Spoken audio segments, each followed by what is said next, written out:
سلام. سلام، دوست داری با هم دوست باشیم؟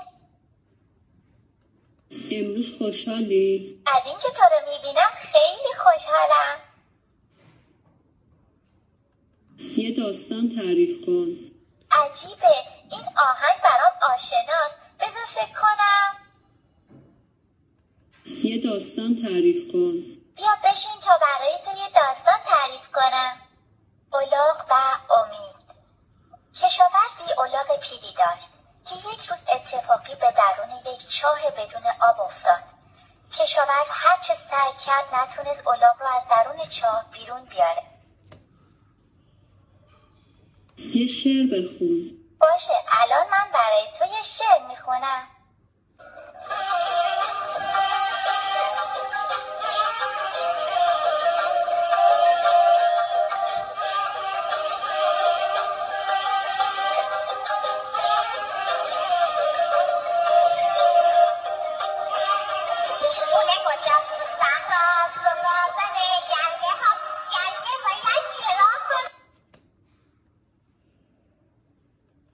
شعر یاد بگیر. میخوام شعرهای زیادی یاد بگیرم.